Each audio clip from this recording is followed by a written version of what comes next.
तो ये बड़ी खबर अयातुल्लाह खामनेई की मौत के बाद सवाल आज तक ये बना हुआ है कि आखिर अब ईरान की कमान किसके हाथों में है। हालांकि अयातुल्लाह खामनेई के बाद जो दूसरे नंबर के नेता थे वो थे अली लारिजानी, जिनकी हमले में मौत हो गई है। सिक्योरिटी चीफ थे, उनके हाथों में जिम्मा था सुरक्षा का, और वही इजराइल, अमेरिका और ईरान जंग की अगुवाई कर रहे थे। लेकिन अब सवाल ये है कि आखिर आगे जो स्थिति बन रही है ईरान को लेकर, अब किसके हाथ में है ईरान की कमान, ये बहुत बड़ा सवाल अब तक बना हुआ है। हमारे साथ मेहमान जुड़ चुकी हैं, मल्लिका पांडे विदेश मामलों की जानकार जुड़ चुकी हैं। बहुत स्वागत है इंडिया न्यूज पर आपका मल्लिका जी। क्योंकि देखिए, जो लगातार स्थिति हम ईरान को लेकर देख रहे हैं, सवाल इसे लेकर कई तरह के उठ रहे हैं कि आखिर ईरान का क्या हो रहा है, ईरान की कमान आखिर किसके हाथ में है। मैं आपसे समझना चाहूंगी, अब तक जो 20वें दिन में ये युद्ध पहुंच चुका है, ऐसे में अब आकलन ईरान को लेकर क्या कर पा रही हैं आप?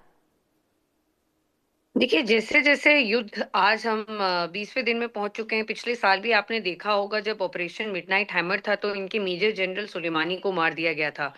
और जो खामेनी थे, वो मानते थे कि इनके ये नेक्स्ट सक्सेसर होंगे, जो सुलेमानी हैं। जी। उसके बाद हमें लगा एक वैक्यूम बनेगा, जो बिल्कुल बना भी, बेशक बना भी। बट हमें ये समझना होगा, जो इरानियन रिजीम है, जो हम्म। आईआरजीसी है और इस्लामिक रिजीम है, वो एक हाइड्रा की तरह है, जिसका हम एक सर काटेंगे तो दूसरा सर उगाएगा। तो कहीं ना कहीं हम उसको कम नहीं आंक सकते। आप देखिए कि पिछले साल ऐसा हुआ, इस साल करीब करीब 40 से ऊपर कमांडर मारे गए।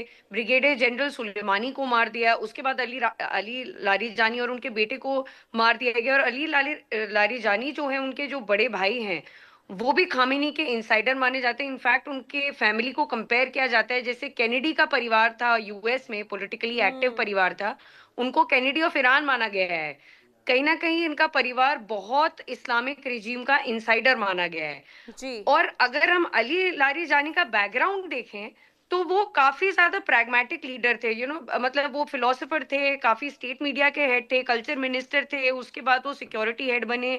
और कहीं ना कहीं उन्होंने जो ट्रांजिशन था, खामेनी के बाद अभी तक का जो ट्रांजिशन था, वो उन्होंने पूरे युद्ध की रणनीति पूरी डिजाइन की थी। पिछले साल हमने देखा था, मैं सीएनएन की एक रिपोर्ट पढ़ रही थी, जी। सितंबर तक इजराइल और यूएस के काफी करीब भी थे लारीजानी। बट उसके हम्म। बाद जब से उन्होंने ये प्रोटेस्टर्स के ऊपर अटैक शुरू किया, हम्म। तब वो थोड़ा सा नेगेटिव बुक्स में आए। अदरवाइज वो एक बहुत प्रैग्मेटिक लीडर थे। मैं उनकी पूरी 6 की 6 बुक्स का एनालिसिस कर रही थी, उसके बाद उनकी स्पीचेस का एनालिसिस कर रही थी।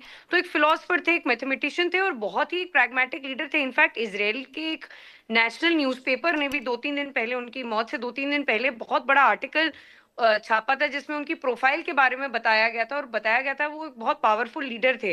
देखिए, जैसे जैसे हम देख रहे हैं कि इसराइल और यूएस उकसा रहे हैं ईरान को, इसमें काउंटर प्रोडक्टिव भी ये हो सकता है।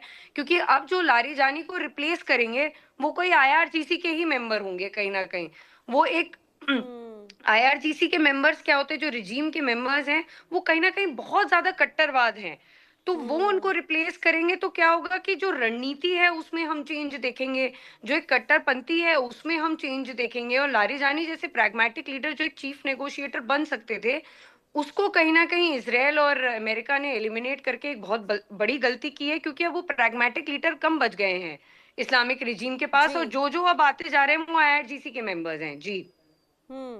बिल्कुल। और ऐसे में देखिए मल्लिका पांडे जी, सवाल ये भी उठ रहा है, क्योंकि देखिए कौन होगा आगे, किसके हाथों में कमान जाएगी, ये देखना बहुत अहम हो जाता है। हमारे साथ मेजर मोहम्मद अली शाह जी भी जुड़ चुके हैं। बहुत स्वागत है आपका अली शाह जी।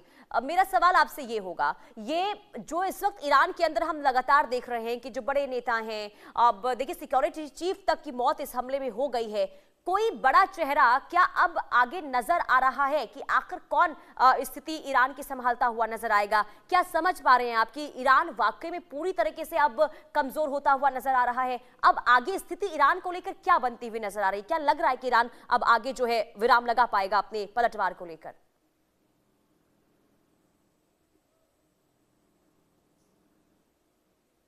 आवाज मिल रही है सर आपको?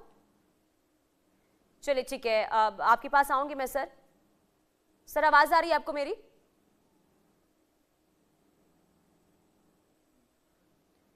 ठीक है, जाएंगे हम अली शाह जी के पास, लेकिन मलिका जी, क्योंकि देखिए अभी हम अगर ईरान की हम बात करते हैं, ये तो देखिए ये तो देखा ही जा रहा है किस तरीके से इजराइल अमेरिका है जो बार बार ईरान को उकसा रहा है, और ईरान जो है अब बहुत ज्यादा आक्रामक हो गया है, क्योंकि अब ईरान के पास कुछ बचा नहीं है। जितने भी टॉप लीडर्स थे सबकी मौत हो गई है, टॉप लीडरशिप की लगातार हत्याएं की जा रही है। अब सवाल यहां पर यह भी है कि आखिर मुस्तफा खामनेई है कहां पर? अगर वो जिंदा हैं तो सामने आ क्यों नहीं रहे हैं?